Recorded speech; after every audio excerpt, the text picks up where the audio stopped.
Day. Meeting room, Stone Fortress, Eastern Mountain. The representatives of the spirit and elemental races gathered once more in the meeting room even though the time was already late. Everyone outside was in the mood for a celebration. For these people that represented their races, however, they had other things to consider. They were happy to avert a slow, but surely an incoming disaster that they would not be able to avoid. Well, unless everyone was interested in abandoning the only safe place they had left. And that was the very last resort they would want to take considering how dangerous it was. Even when hunting animals outside the territory of the Eastern Mountain, there was an immense risk of encountering the infected. Mind it, that not only that the infected were still capable of magic, they also had highly enhanced bodies, compared to the ones that were not infected. Even if the infected were lacking in terms of intelligence, a single infected tikbalang could surely wipe the floor against a whole squad of soldiers. There were also the mutations of some that made them even far more threatening than human infected. None of the residents of the stone fortress would want to live in such an environment outside the Eastern Mountain. Thus, the representatives were also happy that their people would not experience as such. Still, for a threat that they could not do anything about to be killed by a small group, they needed to know the exact details of the event. Especially for the king and queen of the sylphs. This event meant a lot for the two. They did not only lose their kingdom and people. Some of the members of their royal family were also gone. In fact, the king and queen of sylphs caused quite a ruckus together with a few sylphs and their remaining son and daughter. Apparently, one of the 6 sylphs Aphelia took back was actually the infected first princess. She sacrificed herself to let her siblings escape at the last moment. To see her in her current state, it was not wrong for the former royal family to react like that. Fortunately, Danaya managed to calm them down. In the first place, there was nothing that the royal family of sylphs could do. The princess was already infected. If they demanded to return her, Mark had no problems agreeing to consider that he got some items from their kingdom. However, he would have Aphelia cancel her control on the princess. At that point, the infected princess, who had quite a large amount of magic, would end up endangering everyone. She would have to be killed to prevent casualties. Nothing would change, and they would have to see their beloved family member get killed for the second time. They would not want that and just relented. And thus, after gathering everyone in the meeting room, Dewata Danaya recounted the events she witnessed.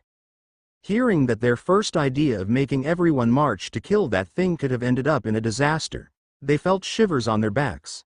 Then, learning about how Mark dealt with the creature and the thousands of infected sylphs there, they felt quite nervous. Luckily, they did not try to offend such a being. Furthermore, Danaya affirmed to everyone that Mark was way more powerful than her. If they offended him in any way, she would not be able to do anything, and they could just pray for mercy.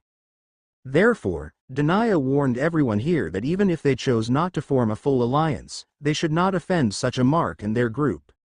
That made everyone even more nervous. Hiramano reported what had happened this morning. Learning about it, Danaya could not help but frown. She looked at Amayana, who was looking down nervously. "Where are those idiots now?" Danaya asked. "In the dungeons, Dewata." Hiramano replied. "Hiramano led me there. Amayana, you also come with me. Everyone else can leave." "Yes, Dewata Danaya," they all respectfully replied. Led by the king and queen of the duendes, Danaya and Amayana went the lowest level of the fortress where the dungeons were located.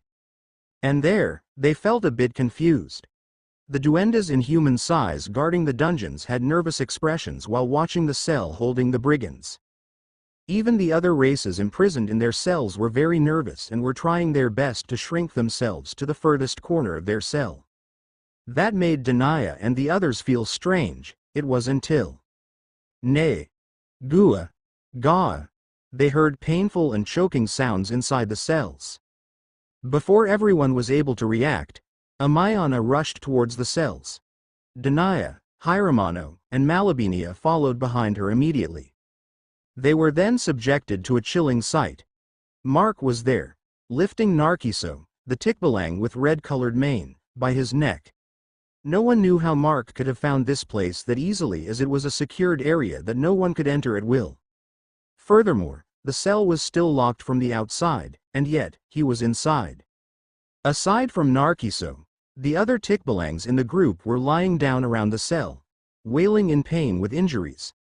At the wall of the cell, a large crack could be seen with blood smeared all around it. That was when they noticed that Narciso's back seemed to be bleeding profusely. And the last thing, they saw strands of golden hair scattered on the floor. Then, with his arm holding the leader glowing red brightly, Mark slammed Narciso towards the wall once more. Bam!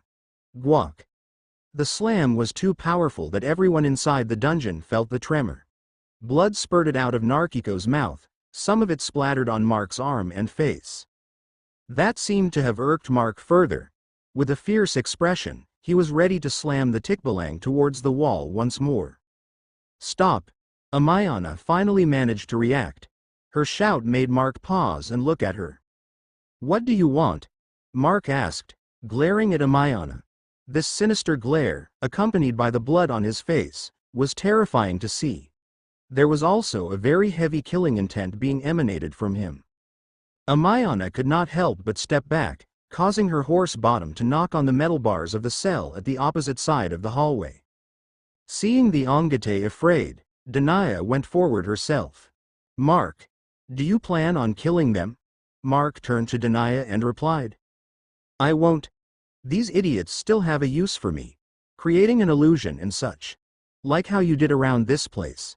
But that doesn't mean they needed to have their bodies intact, right? Hearing that, everyone that heard him felt chilling shivers crawling on their backs. It was even more for the Tikbalangs that were inside the cell he was in. As for Narciso, he could not react anymore. He was on the verge of passing out. Can we talk about this? Danaya asked. What talk?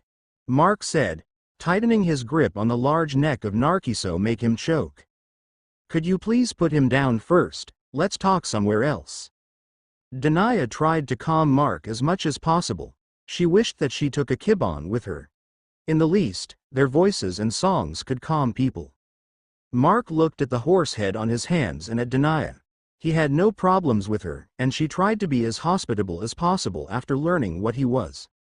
Thus, he did not have problems agreeing with her request.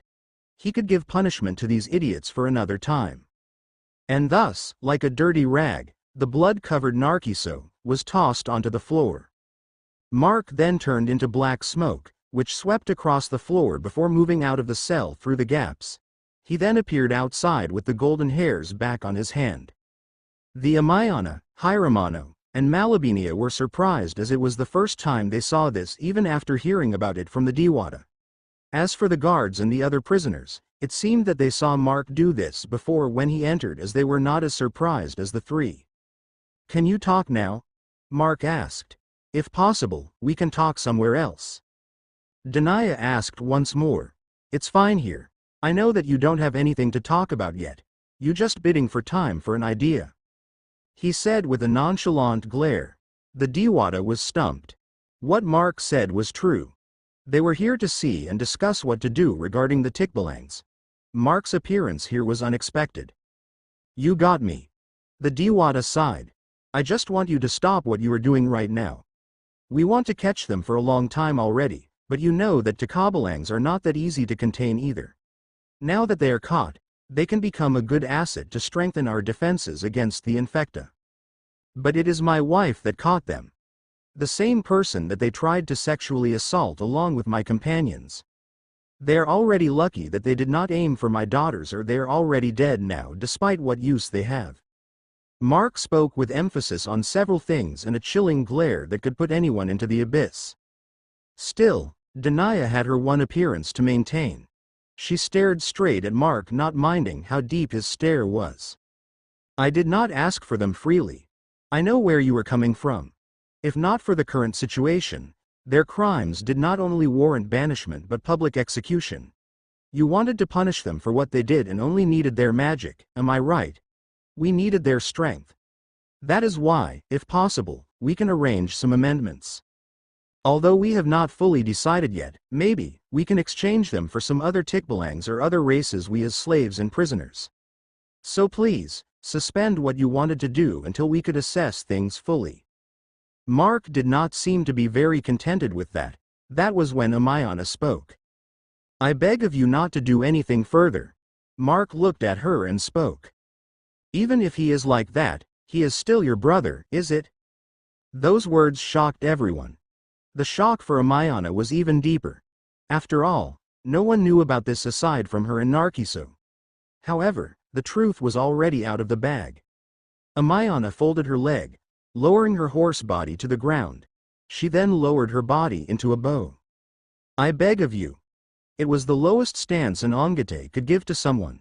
Furthermore, she was the strongest among the Ongates and their current representative in this place. For her to lower herself like this in front of everyone was akin to stepping down from her status. Tisk. Mark clicked his tongue and turned to Denia. I will wait for what you all will decide. Remember that I don't want to be on the losing side considering that you all requested this. He said as he turned into black smoke which swiftly disappeared from the dungeons.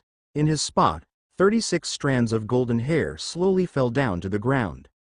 Seeing him disappear, the atmosphere in the dungeons felt several times lighter. Denia could now breathe deeply. As for Amayana, she waited for all the strands of golden hair to fall to the ground, picked it all one by one, before slowly getting up. She felt that her status fell to dirt now. However, she did not regret it. She did not hate her brother and wanted to catch him to change him slowly. Unfortunately, he was too slippery and grew as strong as her. Now that the chance came, she would do everything to not lose it. Now, however, another dilemma came. It was because it would be hard to find anyone to compare to this group. Even disregarding their physical strength that Mark did not need, their magical abilities were among the strongest in their races too. It would be almost impossible to find a replacement. Just what would they do now that they promised something like this? Things could have been different if these brigands were caught for targeting other individuals. But to be caught because they targeted the people of someone that even she did not want to offend. They were asking to die. Unfortunately, they could not lose this group no matter what their sin was in the past. They needed every strong individual they could find. In the mortal world, the apocalypse could be handled with quantity over quality could not be achieved. It was different for the spirit dimension. They could only aim for quality even if they had quantity. That was the difference in the strength of these individuals. Denia wanted to cry for having some idiots in her territory. Guest rooms, Stone Fortress, Eastern Mountain. Returning to their room, everyone welcomed Mark back. Of course, none of them asked what he did as they already knew what could have happened. He immediately left after hearing what happened with a scary expression. They already expected that he might make the Tikbalangs regret targeting them in them. They already expected that Mark would not kill them because they witnessed how effective their magic towards the infected. That did not mean that they would not suffer. He would probably beat the hell out of them to the brink of death. Well, of course, they did not try to ask what Mark did, except for one person. Did you kill them? Colleen asked childishly. Her question made Alana want to choke her. The others could only sigh. They were already used to it. There were times that Colleen was too childish, and there were times that she had a screw loose. May, on the other hand, did not bother to know the fate of those Tikbalangs, though. Those horseheads targeted her group, and she caught them in retaliation. She then gave them to Mark, and he could do anything he wanted. Nevertheless, she was delighted as to how Mark reacted to what happened. The feeling of having someone you loved to get angry for you was rather fulfilling. That showed how important you were to them. Still, May felt very tired. Now that things were over and Mark had returned, all the tension she held back kicked in. She was Mark's partner, and she felt that she had the responsibility of protecting everyone in that attack. Her trade as a mutator also helped her suppress her feelings as the beloved little girls, her daughters, were present. Unfortunately, it did not mean that her mental scar already healed. Those lustful stares and laughs from the Tikbalangs made her stomach churn and feel very nervous. She just had to hold everything back as everyone was in danger. Mark knew how May was feeling. He held her tight in an assuring manner as they sat on the sofa while he replied to Colleen's question. Hearing about the Dewata's proposition, everyone thought that it was for the best. They did not really want to keep bastards who tried to harm them by their side. Besides, Colleen and the other women in the group felt repulsed to the stares of those Takabalangs.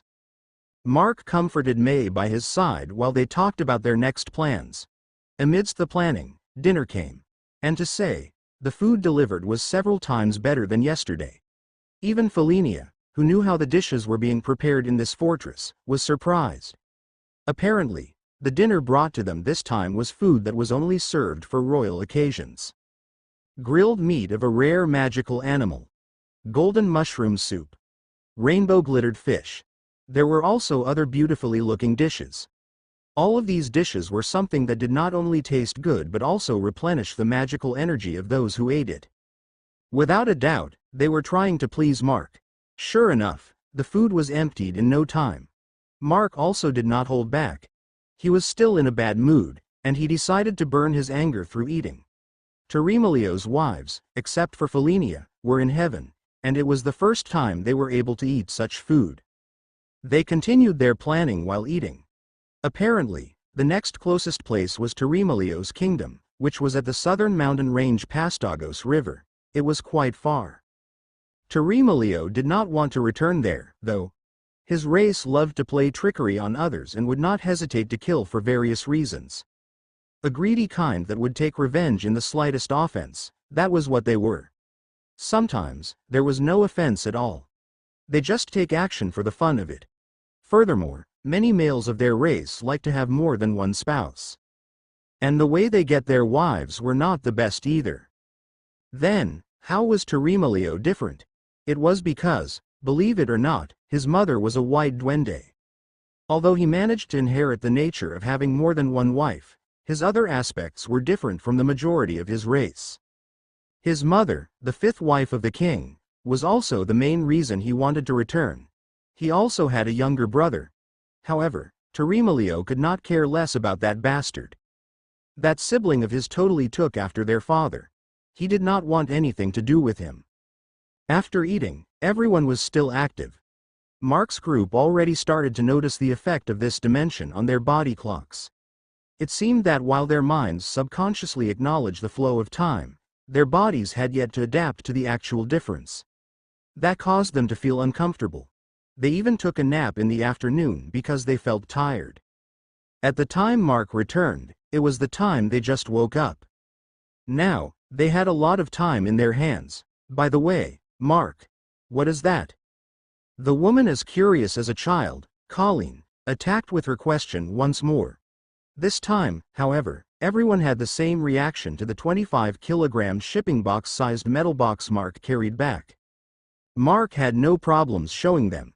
He opened the box, which contained different kinds of items. Most of the things were beautiful gemstones and crystals. There were also doll-sized armor sets, weapons, and equipment. There was no doubt that it was items belonging to the sylphs. Everyone checked the items. Emihan and Malaya even tried the armors that fit them perfectly as if tailored for them. Each object was a magical one. The armors weighed lighter than it should be. It was the same for the weapons. Swords with blades coated with wind magic, a dress that enhances a sylph's speed of flight, and even a sylphan bow that could make arrows pierce through the body of a large enemy. There was a huge variety of items in that small box. It was because the items used by the sylphs were small in the first place. Actually, there are more of those things back there. I left the rest since most are either broken or drained of its magical properties. That was the sad part. Most of the things in the kingdom of sylphs were ruined by that carpet of flesh. Even the wood of the spirit tree was unusable. It was too dried to the point that it could fall anytime. Still, Mark found a considerable amount, especially the gemstones. According to Denia, these could be used to make magical equipment. In fact, the armors and weapons the sylphs had were made with these gemstones. Mark also found these gemstones in a place like a workshop. The number was just enough to make a weapon or single part of human-sized armor, though. Apparently, Most of the stock of these stones that the sylphs had were stored inside the space of their spirit tree. And that space already collapsed, causing the destruction of whatever items left inside after its collapse. And for the greatest item that Mark found in the ruined kingdom of sylphs, the crown of the infected princes. It was a crystal crown embedded with multiple wind attribute gems. Anyone wearing the crown could drastically increase their wind attribute magic. If the crown was worn by someone without wind magic but was able to control magical energy, it would allow them to use wind magic to some extent. According to Danaya, it was one of the treasures the kingdom of sylphs valued highly. The Dewata warned Mark, although he had the claim for the items since he destroyed the thing that occupied the kingdom of sylphs, the sylphs might still become hostile if he blatantly showed their treasure out. It was better to keep in a secret. This crown was really a good treasure. However, it only fits on the small heads of small spiritual and elemental races. It was too large to make it a ring too. And that was the problem. The properties of the crown could only be used while wearing it on a part of a person's body. It meant that it could only be used as either a crown, a ring, or a bracelet if it fit. Putting a string on it and using it as a necklace would not do. And thus, under the envy of Tarimaleo and his wives, Mark said that Amihan and Aphelia could take turns wearing the crown. Of course, the two were delighted. Especially Aphelia, who thought that it would be better for Amihan to wear it. She also wanted to learn more abilities. Unfortunately, she was in the body of a sylph right now. Finally, they moved on to what May and Spera brought out from the trade area. Mark already heard about what had happened. To say, he was also interested in the mysterious old man. He also learned how much the races would value the energy crystals, due to their story and the items laid on the table. There were only 8 items that May and Spera traded to the old man. 3 were those gemstones that had a small space inside. Mark tried the black gemstones, which he called spatial stones, first. The space inside the stone surely made Mark remember the wuxia novels he read before. In fact, Alana had the same idea. They could craft these stones into storage rings. Unfortunately, it seemed to be a rare thing as there were only 3, unlike the wind gemstones Mark found, which amounted to hundreds. The next thing was a dagger. It was a silver dagger with red-colored inscriptions on the blade and handle. The old man said that he got this dagger from a foreign individual. This dagger needed to be dropped with the blood of the owner, and it would return to the owner after being dropped or thrown. The 5th item was a red billiard ball-sized spherical crystal, and to Mark's surprise, it was actually something with the same property as the crown he found. The only difference was that it had a fire attribute. May said that this one cost 20 energy crystals. Mark was not bothered about the cost, though. It was a very amazing thing. As for the 6th item, Mark called out Ignis, who was in a dormant state all this time. This demon sword found the energy in the air in this dimension was beneficial to its growth. Thus, it had been staying in a dormant state ever since they entered while absorbing energy from the air. In fact, although slow, Ignis was growing stronger. Mark woke the sword up because the next item was actually a scabbard. May thought that Ignis might fit in this scabbard that was actually meant for a sword with a wide blade. The blade of Ignis was not wide but occupied a wide area because of his shape. And to May's satisfaction, although there was about a centimeter allowance, Ignis fit in the scabbard. Whoa! What is this? Mark could hear the excited screams of Ignis in his mind that made him knock on the demon sword to pipe it down. Apparently, this scabbard could nourish the sword sheathed in it with magical energy. It could absorb energy in the air at a fast pace, purify it. It would make the sword absorb the energy. It was very beneficial to Ignis. The 7th item was actually an ornate box. It was the thing May used to store the items while carrying it, except for the large scabbard that Spera carried back. This ornate box could store magical items, and stop magic from leaking from the items stored in it. Furthermore, it could be locked using magical energy, and the only person that locked it could open it. Lastly, a 2-meter long and 4 inches wide strand of cloth. It was a magical cloth used as raw material for magical clothing. This cloth could not be pierced or torn by normal means. Even the returning dagger earlier could not put a scratch on the fabric. It was a very strange item with infinite possibilities to use.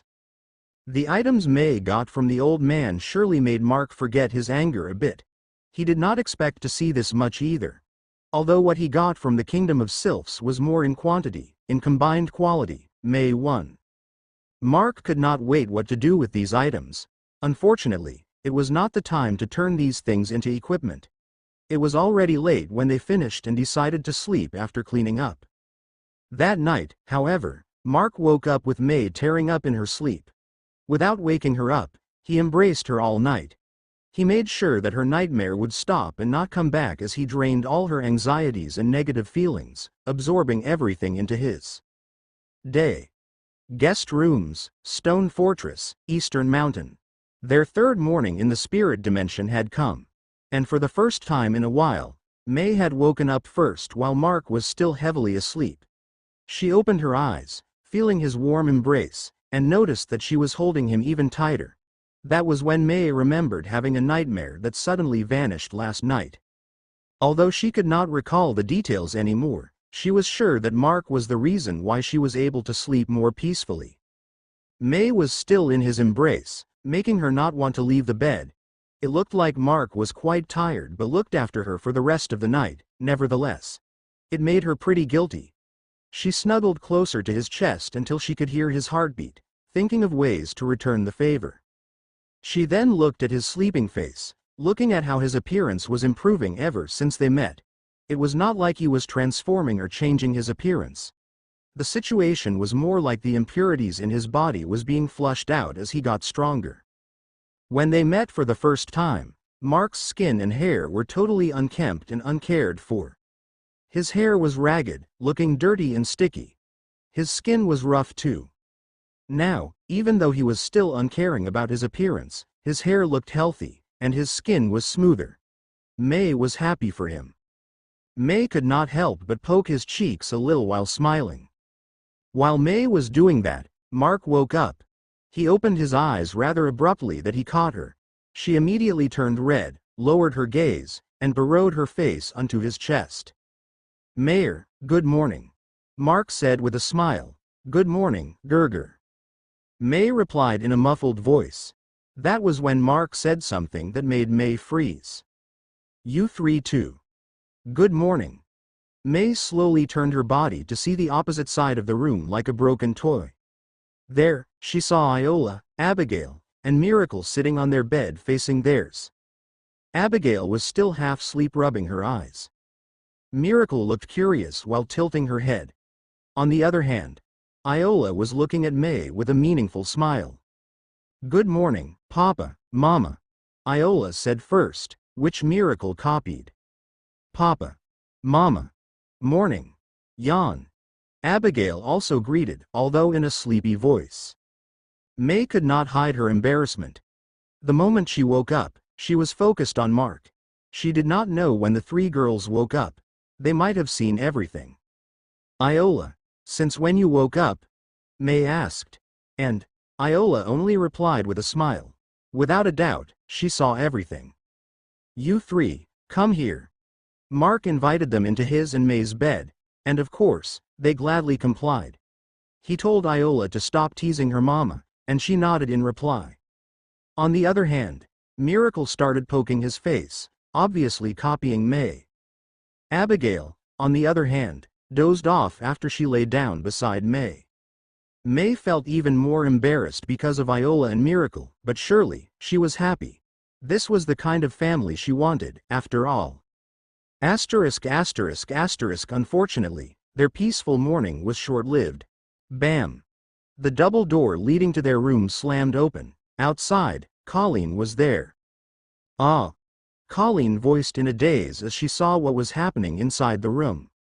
Alana was also there with her palm on her forehead, behind her best friend. "I already told you to slow down." By the looks of it, Colleen did not deliberately push the doors without thinking.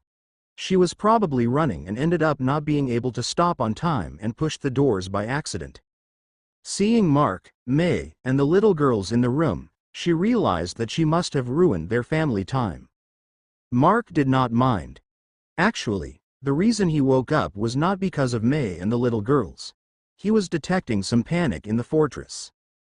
Is something wrong? He asked the two. Seeing that he was not angry, Colleen sighed in relief. Alana then spoke. Well, Marana just came saying that a gigantic infected is seen in the north by the sentries. Everyone is panicking. The soldiers are getting ready to fight. So, that's why. Mark said. Because of that, they ate the breakfast that Marana already sent to everyone and went out. Mark had no intention to fight, he was just interested in what kind of gigantic infected appeared. Asterisk asterisk asterisk Mark and the others went out. There was no need to actually go out of the stone fortress to see what was happening. It was already enough to stand atop the tall walls of the fortress. And they were amazed. The incoming enemy sure was gigantic. Even the walls of the stone fortress looked nothing but a toy. An about 50-meter humanoid giant could be seen passing through the mountains to the north. On that day, mankind received a grim reminder. Alana started to narrate. Stop. Mark scratched his head. That thing doesn't even look anything like that thing that kicked Wall Maria open. These walls don't even reach 10 meters, let alone 50. I know, Alana pouted. I just want to say it. The others, even the soldiers on watching atop the walls, looked at the two in their playful banter. Pephile sighed. This group of abnormal people was surely fearless. Even with the incoming abomination, they felt no fear. Looking back at the threat, it was really nothing like an anatomical model-like giant. It was an androgynous muscular giant with hairy skin. And despite having a humanoid shape, it did not have many features on its body, except for things. This giant had, who knows how many eyes on its body. Its whole body was covered with countless eyes of different sizes, to the point that a glimpse of it could make anyone have an itchy scalp. The largest one it had was a horizontal eye on the center of its face, covering about a quarter of it. Under that large eye, was its very large mouth with a pair of fangs shaped like a mammoth's tusk. Its mouth was always opened like it was always smiling in a very ugly manner. Due to the way its mouth was opened, its bloody gums were exposed. It should be an overgrown Bungasingis, isn't it, Diwata? Mark spoke, calling for someone who had just landed on top of the walls. Unfortunately, yes, Diwata Danaya replied. A Bungasingis, it was a giant known in Philippine folklore. There was not too much information in circulation about this cyclops. However, it was known for its favorite diet, humans, and its dumb nature. Still, for something like this to appear, it was surprising. This giant was the very first infected they had seen with this scale. If something like this appeared in the mortal world, it was hard to say if this could be taken down by humans. Boom. Boom. Its gigantic steps echoed through the mountains. This made everyone very afraid. Even Diwata Danaya was frowning. Without a doubt, that huge thing was aiming for this place. Want me to deal with it? Mark asked the Diwata nonchalantly. The Diwata was surprised, and obviously, she was glad to accept the offer. However, she shook her head. I'm sorry, but I like to rely on you as a last resort. I'll be honest. We are still struggling to find a way to compensate you for Narkiko's group. We can't deepen our debt anymore.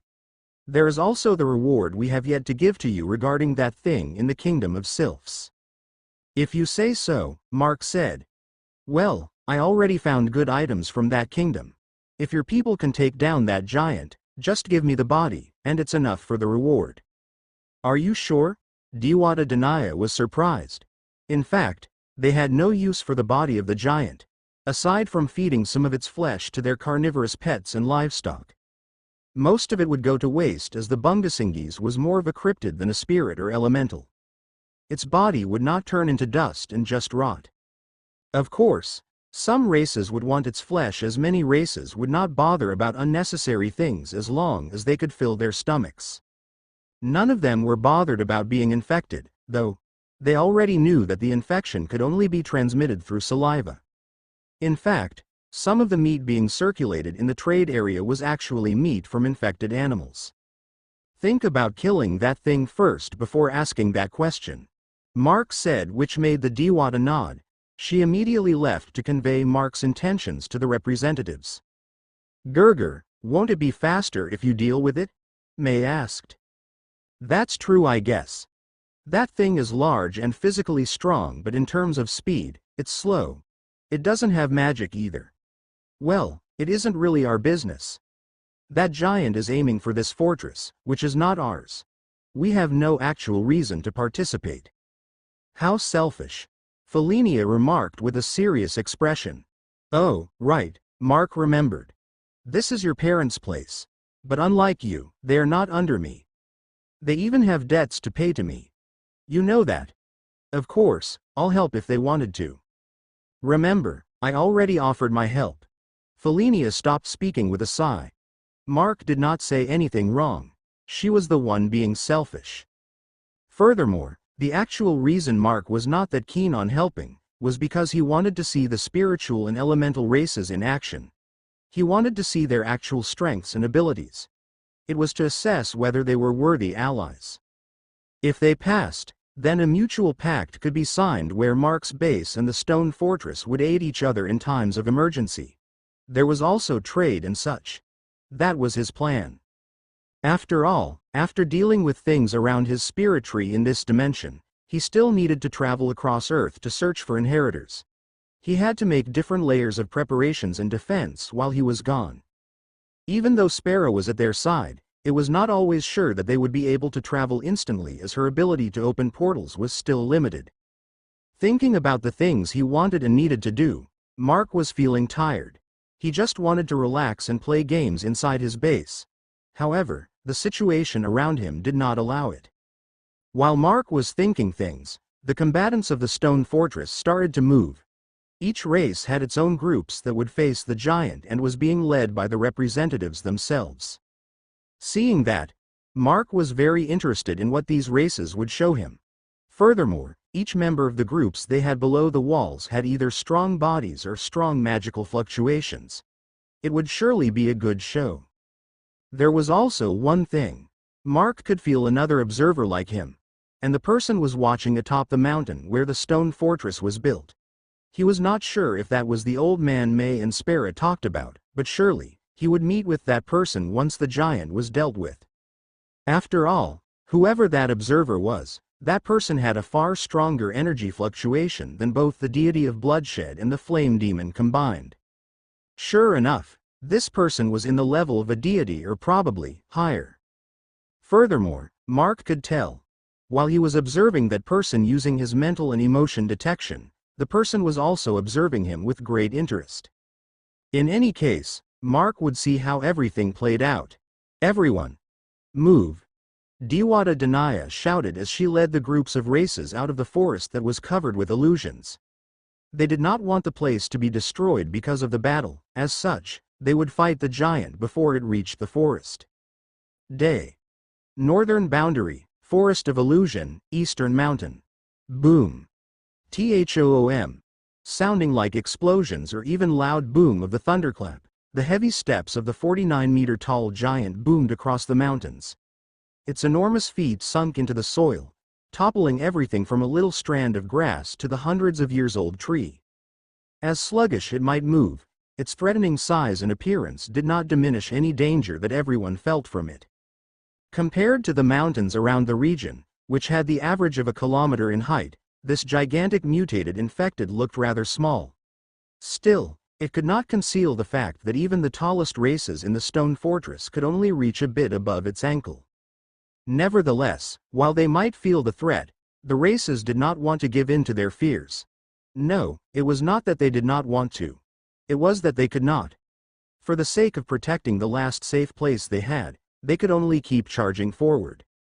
At this moment, a large number of non-human races rushed out of the Forest of Illusion. Of course, compared to the human army, their quantity was far fewer. But comparing the strength of the two, this army of spirits and elemental were far more powerful. There was a group of 20 Ongates on the left while there was a group of 15 Tikbalangs to the right. These two groups led the battle. To all the spiritual and elemental races participating in this battle against the multi-eyed giant, these two races were the fastest. Both had advantages and disadvantages, though.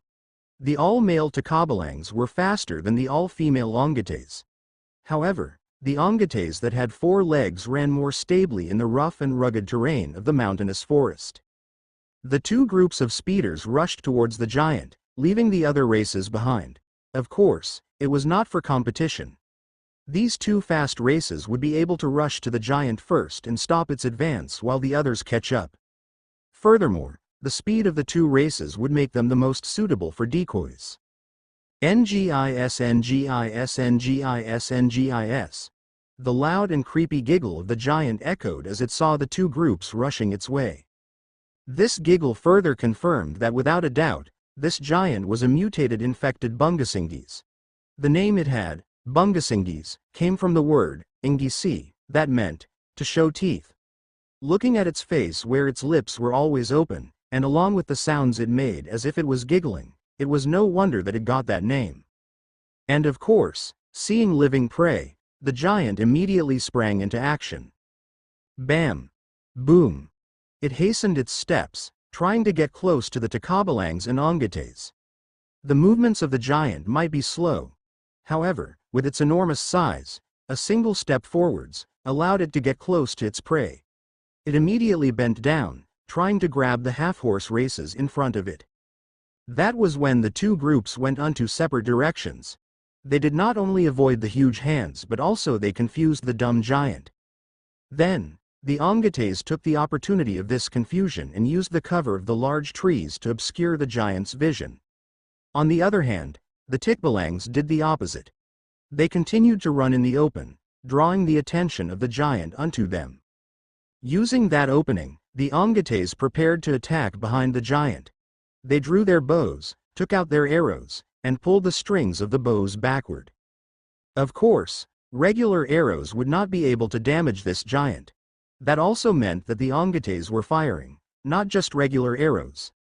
Their murmurs buzzed as they recited their incantations. The arrows on their bows then started to glow. Shoot! Amayana, who led the Ongates, shouted, Shoom!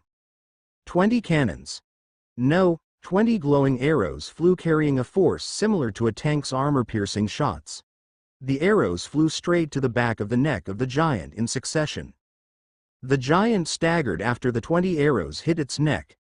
A large chunk of flesh disappeared from its neck after the arrows dug through its flesh. One of the projectiles, which came from Amayana, even pierced deeper than the others. It shot onto the giant's spine, making a bit of a cracking sound.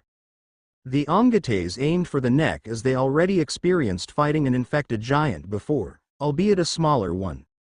These giants had hardened skulls that even their enchanted arrows were unable to pierce. That was why they started to aim at the neck, trying to behead it. Unfortunately, it was far from being able to kill this infected giant. Although the impact from the arrows made it bend forward and stagger, it immediately stood back straight. Then, the horror had struck everyone. The missing chunks of flesh from the giant's neck started to regenerate. However, it restored not in a way that it replaced the injury with the same kind of tissue.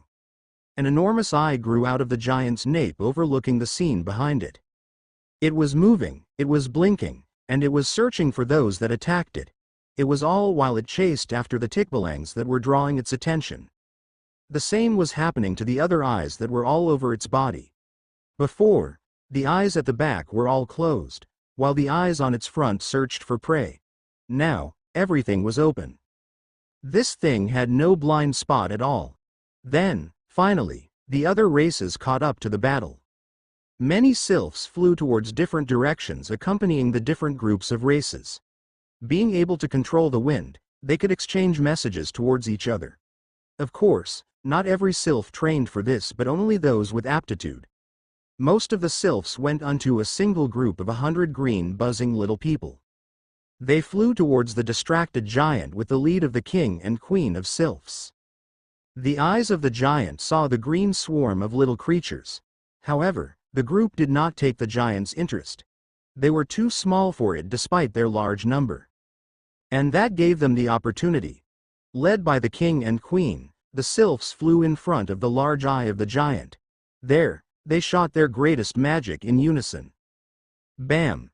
A powerful burst of wind exploded at the giant's enormous front eye, tearing its eyeball, splattering blood and flesh everywhere. Gra-au! With a painful wail, the giant staggered backward this time. However, that was not the end. Diwata Danaya also made her move. With her command, the trees by the foot of the staggering giant lifted their roots and clung unto the giant's feet. With its feet suddenly restricted, the unstable giant immediately fell on its back. Boom! An immense cloud of dust and debris rose unto the air as the almost 50-meter giant crashed unto the face of the mountain. The sylphs immediately blew the cloud of dust away to clear their view of the giant. It was not damaged with that, of course, and was already trying to get up. Creak! The roots of trees entangling its feet started to get broken. The giant was pulling its feet while using its hands as support. Of course, the races would not let that happen too easily. The tikbalangs that were already done with being decoys moved in unison and charged towards the giant's left arm. They did not hold back on their speed and leapt towards the arm with their feet first one by one. Their feet, it was the strongest acid of a tikbalang. Their kicks had a force of a ton or more. A 15-ton kick from 15 tikbalangs was not something the giant, who had yet to regain its balance, could withstand. Its left arm was displaced, causing the left side of its body to fall once more. The giant's right arm was not spared either. The Serengais, wielding their giant axes and hammers, charged and hacked unto the giant's arm without mercy. The axes chipped away the giant's flesh, while the hammers made the giant's arms unstable. Like the right arm, the giant's left arm also lost its balance, making the giant fall on its back once more. Diwata Danaya did not stop either. She commanded more and more trees, vines, and plants to entangle the giant's body and pin it to the ground. The brown duendes also did not let themselves get left behind. The earth and stones around the giant started to move and form shackles that would stop the giant from moving. Unfortunately, their magic was not enough, or they would have tried to bury the whole giant alive. Restricting the giant continued while it struggled to break free. Its thousands of eyes darted everywhere in a menacing manner. The roots of the trees continued to creak while the shacks made of earth and stone continued to crack. Still, Diwata Danaya and the duendes continued to suppress the giant. On the other hand, the other races took the opportunity to weaken the giant using their own ways. Most of them were trying to pierce the giant's head from a distance while others aimed for its neck. However, its skull was too hard that none of them were able to pierce it. They tried piercing it through the giant's enormous eye, but it was even harder. It was not like the eye was as hard as its skull. However, the regeneration of its eyes was faster than its actual body. Before they could fully pierce through the eyes, the damage they had done already regenerated. Everyone noticed how this thing was very hard to kill. This caused everyone to focus on restricting its first. Once it could not move anymore, things would be easier even with its features. There was also the other infected getting attracted to the battle. They also needed to deal with this nuisance. Asterisk asterisk. They're doing fine, aren't they? Colleen voiced out, seeing how the spiritual and elemental races dealt with the giant. It's not that surprising, really, Pephile replied. The spirit dimension is riddled with conflicts. Almost everyone had an experience of a life and death battle once or twice. It was even more for the warriors of the race. Mark also nodded at Pephile's explanation. Looking at how the races organized and planned their strategy in a short period, it seemed that they were used to fighting. Not only used to fighting, they probably fought gigantic beings before too. Remembering that the spirits and elementals of the surface and the demons of the underworld always fought, it was very plausible. Back at watching the battle, it seemed to be going smoothly. But then, everyone shivered. The only ones who did not were Colleen, Edsel, and Pearl, who were humans and could not feel magical energy. On the battlefield, Diwata Danaya could be seen shouting. Accompanied by her shout, all the races scurried away from the giant like black ants. This is insane. Mark voiced out. The giant was an infected cryptid. A Bungasingis that was not known to be able to use magic at all. But what was with the current situation? The giant that was already pinned down to the ground using shackles of rocks and thick entangled roots was releasing such a very thick magical energy. And furthermore, the energy was not just something similar to the spirits and elementals had. From this dense energy, everyone could feel a sinister and evil aura. Sensing the evil energy, Mark suddenly felt his heart beating hard. It felt the same when he and Ignis did the naming ritual. He then held his head. He felt a severe headache. Master. Ignis that was left inside their room suddenly flew out, causing everyone that did not know about the demon's sword around them shocked. He came out sensing what Mark was feeling. Then, Mark heard a voice in his head. The very same voice that came out of his mouth when he fought the headless priest. He could not understand what the voice wanted to say exactly, however, he could understand two words clearly. The voice repeated over and over. Eyes. Observers. Eyes. Observers. Day. Northern border, Forest of Illusion, Eastern Mountain. The warriors of the races led by Dewata thought that everything would be over once they sealed the movements of the giant. With all their might, they succeeded in making the giant fall on its back and kept it from standing once more. With its body covered with vines, roots, and shackles made of stone, there was no way for it to recover back up on its feet. What was left was crush its head and brain. That way, the threat of the giant would finally end. Still, even when pinned on the ground, the sheer size of the giant gave a threatening pressure to everyone. Because of that pressure, none of the races was able to approach any closer, especially near the giant's head. And thus, the ranged attackers and magic users took point. The Angetes focused their enchanted arrows at the giant's ears, where the muscles of the head should be softer. The Sylphs, on the other hand, continued to destroy the giant's eyes, trying to dig further into its eyes.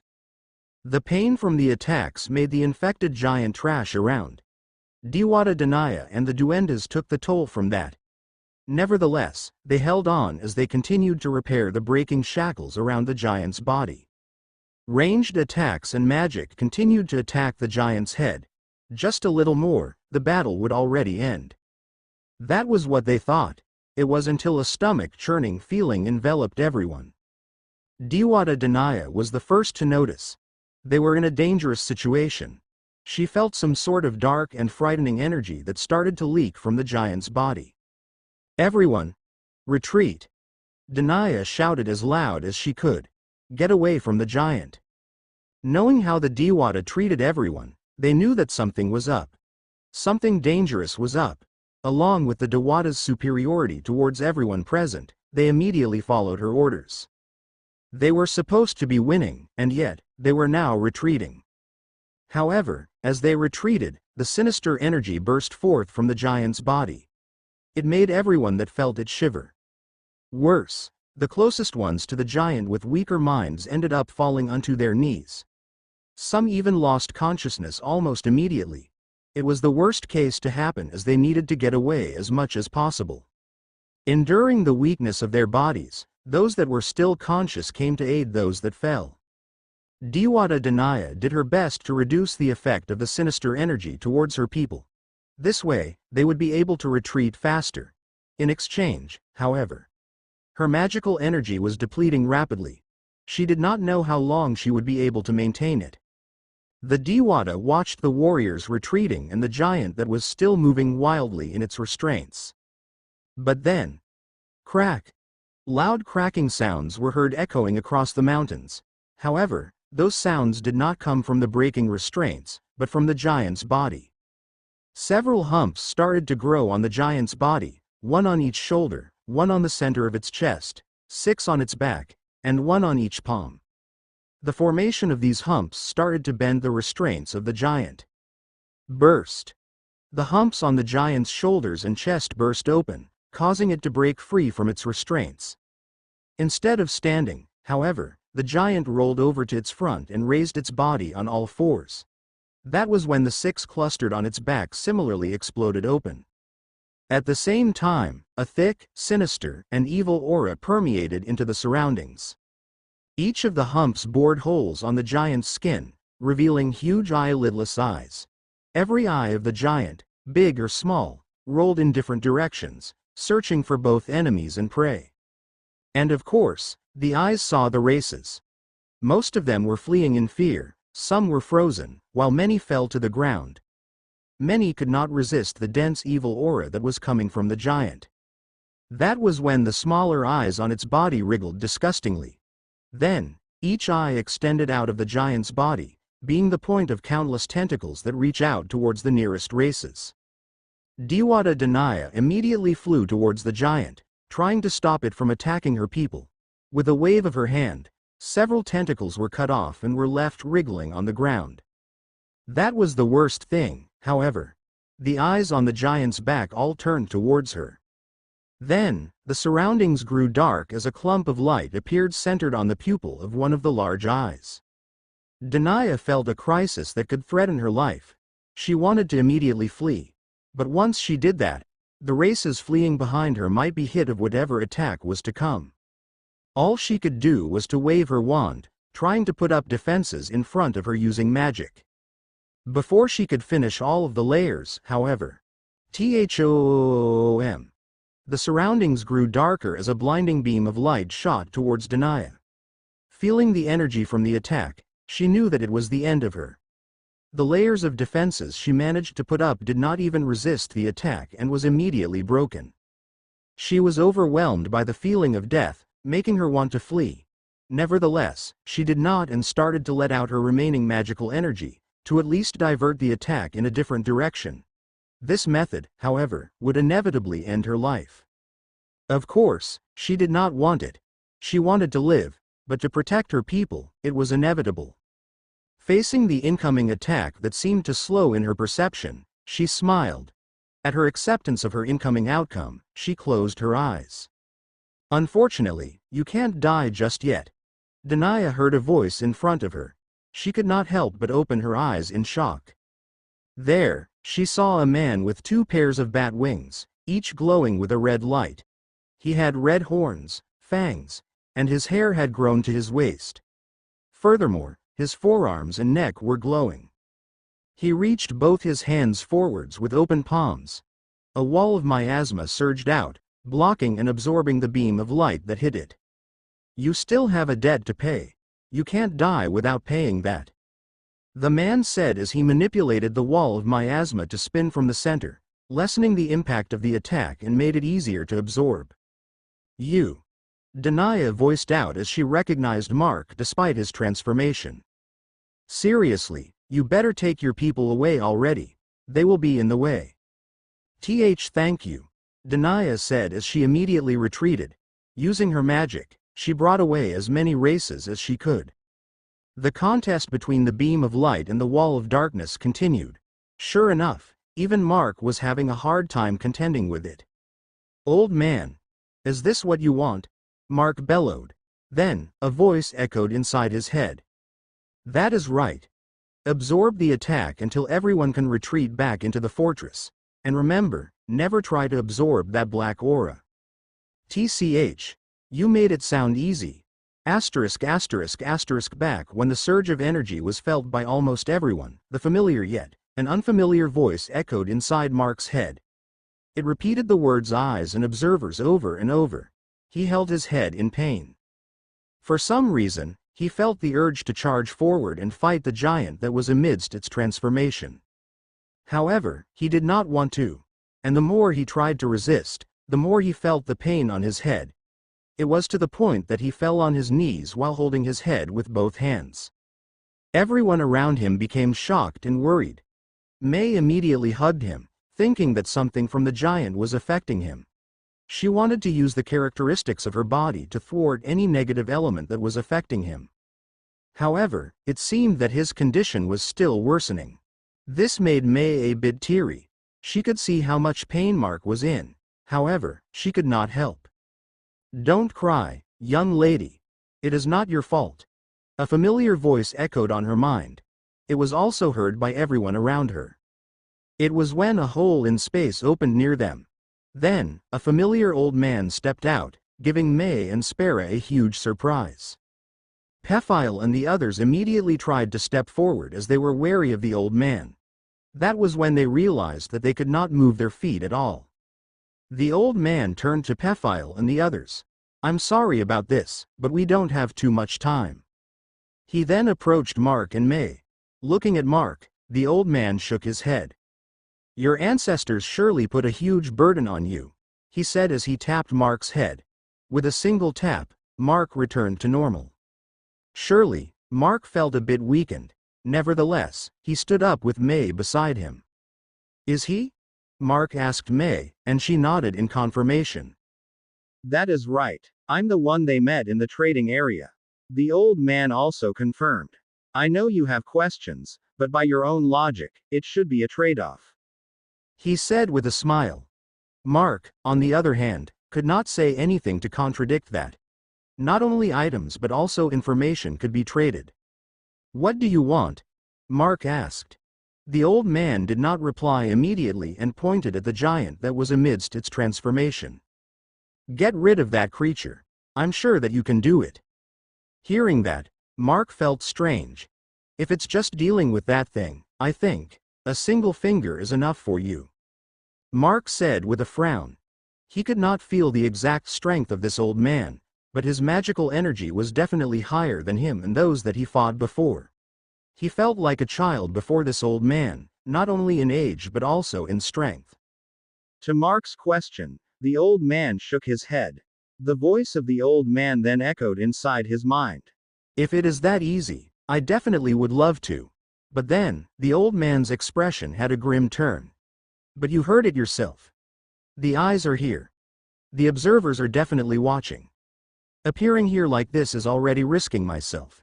If I did any more than this, they will definitely make things harder for us. Everyone could not understand what the old man meant. They wanted to press more questions. However, the old man stopped them with a signal of his hand. The questions should come later. I will not escape. You all have my word. He turned back to Mark. Deal with that thing first. I will give you some instructions. We don't have much time. If this continued, that young Dewata will die. With a deep sigh, Mark nodded. Everyone from his group also wanted to help. Nevertheless, the old man stopped them. It is better if your leader is the only one to go. That thing there is not something you all should be able to face at your current strength. May and the other felt down. The old man was right, however. Mark patted May's head along with the little girls. Wait for me, I'll be back. Mark then jumped off the wall before soaring towards the giant that was now standing on its fours with that disgusting clump of gigantic eyes on its back. When he felt the energy being released by one of the eyes facing Denia, he immediately transformed into his blood demon form. However, what was different this time was that the markings left on his body when he absorbed the deity of bloodshed were flickering with a strange glow. While he wondered about this, the old man's voice echoed in his mind. It is me who did that. It is better to face that thing with those markings restricted if you didn't want to lose control of yourself amidst the battle. Also, I know that you will try to use the miasma on your body to drain the giant of its energy. Do not do it. You can absorb the incoming attack into your own, but never try to absorb that raw black aura that thing is releasing from its body. While receiving the old man's instructions, Mark faced the attack of the giant and let the warriors of the races fall back into the fortress. Day. Northern border, Forest of Illusion, Eastern Mountain. Light and darkness contended with each other as the bright beam of light and the black spiral of miasma clashed above the forest. Many trembled at the sight of the clash of the two forces. The collision between the two created no tremor or shockwave. It was just the sheer amount of energy produced by the two that made their knees weakened. Just what would have happened if that beam of light went straight towards the races fleeing below? Not even their ash would probably remain. Dewata Denia was very lucky. Mark had taken her place and received the giant's attack directly. Her life would have ended already together with many of her people if he did not intervene. Flapping his wings above the lush forest of the mountain, Mark continued to receive the inconceivable attack. Each of it was already glowing bright red, and the force behind it caused the trees below to sway, and yet, he seemed to be struggling. It would be hard for everyone watching in the distance.